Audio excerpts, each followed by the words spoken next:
märki vaadates. Lugupeetud härra Edvard Luht. Ei hakka jälle mulle rääkima, ma olen tõstnud. Lugupeetud härra Edvard Luht, mis on selle ala eesmärk siin? Selle ala eesmärk ei ole mitte ainult õnnetuid inimesi nagu nöörida ja... Mida vastab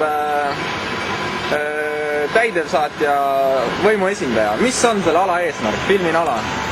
Siin on peatumiskeeld. Kas selle ala eesmärk on olla peatumiskeeld või? Ju see on niimoodi, kui märgid on vastavad väljas.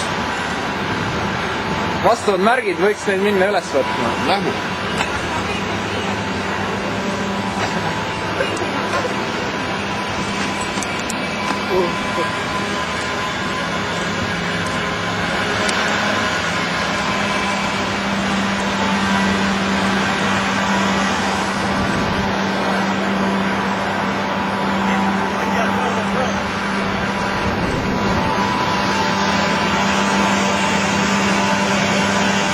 Oleme jõudnud märgi juurde ja vaatame, mida siia on kirjutatud. Ja see märk näitab, et see ala on mõeldud teisaldamiseks.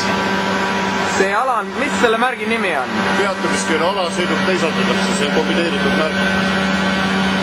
Ja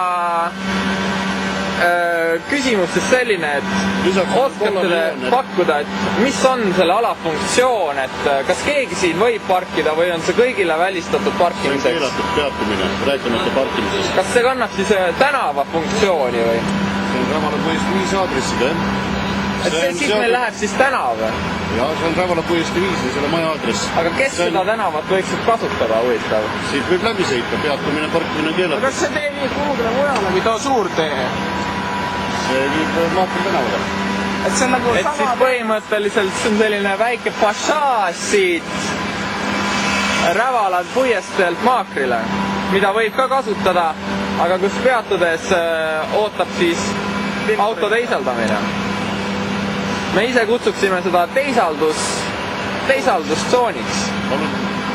Kui palju te umbes keskmiselt päevas sinna autosse maha võtate? Kes tahavad 5 minutiks minna ja raha välja võtta ja tulevad tagasi ja näevad, et filtrid on kohe kohal. Kui lähedalt te siin passite? Te passite ainult spetsiaalselt seda kohta.